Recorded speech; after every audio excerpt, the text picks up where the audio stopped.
Hello busy people, ఎట్లున్నారు? మళ్ళా నేనైతే మస్తున్నాలే. సో ఈ వీడియో వచ్చేసి ఆటా మేకర్ని కొనుక్కున్నాం కదా మేము. ఆల్రెడీ నేను మీకు చెప్పాను కదా మల్టీ టాలెంట్ 3 అని. సో ఈ దీంట్లో ఏంటంటే డో ఎలాగ చేసింది ఏంటి అనేది చూసేద్దాం. ఇక లేట్ చేయకుండా మళ్ళీ వీడియోని ఫస్ట్ నుంచి లాస్ట్ దాకా చూడండి. మళ్ళీ స్కిప్ అనేది చేయకండి, ఓకేనా? సో దీంట్లో అయితే ముందు పిండి వేసేసుకోవాలా, నెక్స్ట్ ఆయిల్ పోసుకోవాలా, కొంచెం ఒక 2-3 స్పూన్స్, నెక్స్ట్ అట్లనే ఉప్పు వేసుకొని కొద్దిగా నీళ్లు జర పోసుకుంటూ ఉండాలి. ఎక్కువ మాత్రం పోయకండి, ఎక్కువ పోస్తే మళ్ళీ జావ అవుతుంది. సో చూసారు కదా, ఇట్లా మళ్ళీ పెట్టేసుకోవాలి. పెట్టేసుకున్న తర్వాత అందరు నన్ను అడిగింది ఏంటో తెలుసా, ఆ చేతికి ఏమైంది మళ్ళీ అక్క నీకు అని అడిగినరు. ఏం లేదండి, చేతి గురించి ముచ్చట మళ్ళీ నేను తర్వాత చెప్తా. ఎందుకంటే దాని గురించి ఇప్పుడు చెప్పినామనుకోండి అదో పెద్ద స్టోరీ అనమాట. సో దాని గురించి నేను మళ్ళీ నెక్స్ట్ వీడియోలో చెప్తా.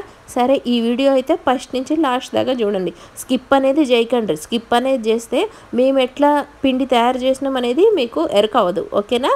సో అయితే ఈ వీడియోని చూడండి. మళ్ళీ దీంట్లో కొద్దిగా నీళ్లు పోసుకోవాలన్నా. నీళ్లు పోసుకున్న తర్వాత ఆ పైన మనకి ఒక గలాస్ ఇచ్చిండ్రు. ఆ గలాస్లో మెజరింగ్ అనమాట, ఎంత పోసుకోవాలన్నా ఏంటి అనేది దాంట్లో చెప్పిండ్రు. సో దాని ప్రకారంగా పోసుకోవాలా. పోసుకున్న తర్వాత ఇగో ఇట్లా మిషన్ ఆన్ చేసుకోవాలా. మిషన్ ఆన్ చేసుకున్న తర్వాత అది బర్ర అనుకుంటూ తిరుగుతూ ఉంటుంది. తిరుగుతూ ఉంటే మనకి అక్కడ మోడ్స్ ఉన్నాయి అన్నమాట.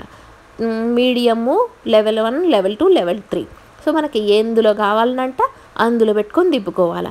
నాకు జర చేయి నొప్పి ఉంది ఎడం చేతికి, అందుకని నేను మా పెనిమిటిని అడిగి ఇక మా పెనిమిటి సాయంతో ఇక ఈ మిషన్ తిప్పుడు అనేది చేయించిన అనమాట.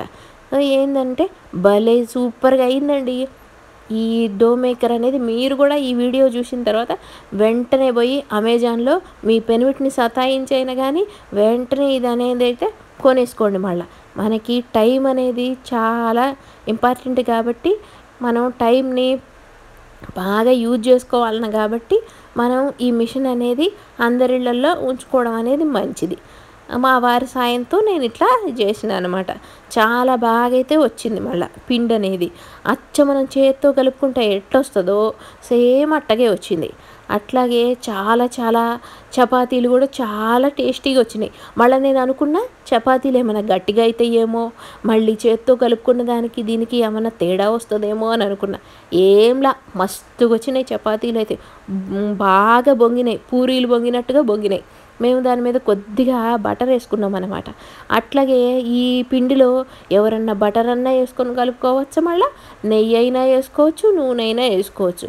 వీడియో నచ్చితే కనుక లైక్ చేయండి. అట్లనే కొత్త వాళ్ళు మన ఛానల్ చూస్తే మటుకు సబ్స్క్రైబ్ చేసుకోవడం అనేది మర్చిపోకండి. ఈ వీడియో గురించి మళ్ళీ కామెంట్ సెక్షన్లో కామెంట్ అనేది మటుకు తీరిక చేసుకుని అలా పోస్ట్ మటుకు చేయడం మటుకు మర్చిపోకండి, సరేనా? ఇగో చూడండి, ఇట్లా పిండిని నొక్కి కూడా చూపిస్తున్నా నేను. ఎందుకంటే మళ్ళీ ఏంది పిండి అంటుకున్నదా, మంచిగా వచ్చిందా, బాల్ లెక్క వచ్చిందా, ఎట్టొచ్చిందని అందరూ అడుగుతారు, అక్కలు చెల్లెళ్ళు అందరూ. సో అందుకని మీ అందరి కోసం నేను ఇట్లా ఉండ చేసి మరీ చూపిస్తున్నా, సరేనా? ఏంటి ఇవాళ ఇవేంది ఇట్ట మాట్లాడుతుందని అనుకుంటున్నారా? ఊరికినే మాట్లాడుతున్నానండి. పొద్దుస్తమాను ఒకేలా మాట్లాడితే బాగోదు కదా, ఊరికినే మీకోసం ఇట్ట మాట్లాడుతున్నాను. మన ఛానల్లో అప్పుడప్పుడు పాటలు కూడా పాడినండి, అవి కూడా ఓసారి చూడండి వెనక వీడియోలో, సరేనా? మరి ఉంటానండి మరి, ఎందుకంటే ఇప్పటికే చాలా లేట్ అయిపోయింది. మరి చపాతీలు చేసేసినగా అవి మరి తినేసేయాలి, ఓకేనా? Bye, see you.